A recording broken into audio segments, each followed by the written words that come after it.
Assalamualaikum warahmatullahi wabarakatuh. Perkenalkan, kami dari kelompok 1 yang beranggotakan saya, Alda Safitri, rekan saya Mutia Pramadani, dan Yulza Febriani.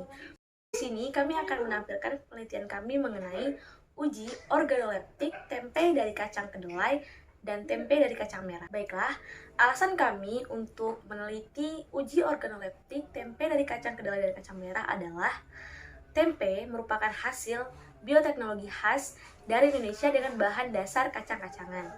Nah, tempe ini secara umum dibuat dari bahan dasar kacang kedelai atau kacang merah yang menggunakan kapang berupa Rhizopus sp. Nah, kandungan protein dalam tempe ini merupakan alternatif sumber protein nabati yang kini semakin populer di kalangan manusia. Selanjutnya, untuk metode penelitian yang kami gunakan, di sini kami menggunakan dua metode penelitian. Yang pertama yaitu studi literatur atau studi kepustakaan. Nah, metode ini digunakan untuk melengkapi penulisan laporan yang akan kami lakukan. Nah, di sini kami menggunakan jurnal, artikel, buku, catatan, dan laporan yang terkait dengan penelitian kami. Selanjutnya, kami menggunakan metode eksperimen, yang mana kami melakukan uji organoleptik tempe dari kacang kedelai dan kacang merah. Baiklah, selanjutnya di sini kami membahas mengenai 6 pokok bahasan. Yang pertama yaitu pengertian tempe. Yang kedua adalah pengertian kacang kedelai, selanjutnya pengertian kacang merah, selanjutnya ragi tempe, selanjutnya proses pembuatan tempe, dan yang terakhir adalah uji organoleptik tempe. Baiklah, untuk pengertian tempe, sebelumnya sudah kami jelaskan bahwa tempe merupakan makanan hasil fermentasi, di mana selama proses fermentasi tersebut berkembanglah jamur-jamur dari inkolum tempe yang ditaburkan dan menghasilkan enzim-enzim yang dapat memecah kedelai menjadi bahan yang mudah dicerna dan mempunyai rasa serta aroma yang khas, yaitu tempe. Selanjutnya kacang kedelai.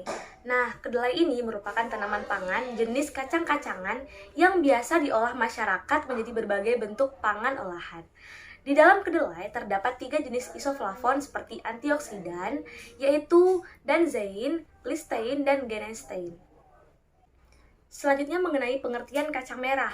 Nah, kacang merah merupakan salah satu jenis kacang-kacangan yang memiliki kandungan pati serta serat yang tinggi, yang mudah diperoleh di Indonesia. Kacang merah ini ternyata memiliki kemampuan untuk mengatasi berbagai macam penyakit, diantaranya mampu mengurangi kerusakan pembuluh darah, mampu menurunkan kadar kolesterol, mengurangi konsentrasi gula darah, serta menurunkan resiko kanker usus besar dan kanker payudara. Nah, untuk pembuatan tempe ini, kita membutuhkan ragi tempe, yang mana ragi tempe ini juga dikenal sebagai laru atau usar.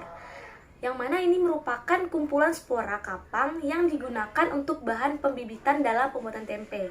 Mikroba yang sering dijumpai pada laru tempe adalah kapang sejenis Rhizopus oligosporus atau kapang dari jenis Rhizopus oryzae. Selanjutnya kita masuk ke dalam tahap proses pembuatan tempe. Nah, proses pembuatan tempe ini terdapat 4 tahapan, yaitu yang pertama perendaman, selanjutnya itu tahap perebusan, selanjutnya adalah proses fermentasi serta inkubasi dalam suhu ruang. Nah, pada proses fermentasi terjadi pada saat tempe berada di dalam kemasan, yaitu dalam plastik atau tempe yang menggunakan pembungkus daun. Nah, masuk ke pembahasan terakhir mengenai uji organoleptik. Nah, uji organoleptik ini merupakan pengujian terhadap bahan makanan berdasarkan kesukaan dan kemauan untuk menggunakan suatu produk. Berikut tabel hasil uji organoleptik yang telah ditampilkan. Nah, yang mana penilaian organoleptik ini terdiri dari 5 tahapan, yaitu menerima produk, mengenali produk, mengadakan klarifikasi sifat-sifat produk, mengingat kembali produk yang telah diamati, dan menguraikan kembali sifat inderawi produk. Baiklah, kesimpulan dari penelitian kami adalah berdasarkan uji organoleptik dari 25 orang panelis, didapatkan rata-rata yang menyukai tempe kacang kedelai 100% yaitu 3,75. Selanjutnya, tempe dari kacang merah 100% yaitu 4,45. Dan tempe yang terbuat campuran kacang kedelai 80% dengan kacang merah 20% yaitu menyukainya tuh sebanyak 3,63. Jadi bisa dilihat berdasarkan uji organoleptik, sebanyak 25 orang itu lebih banyak menyukai tempe dari kacang merah. Baiklah, sekian hasil presentasi dari kelompok kami. Apabila ada kesalahan kami mohon maaf. Saya ucapkan terima kasih. Assalamualaikum warahmatullahi wabarakatuh.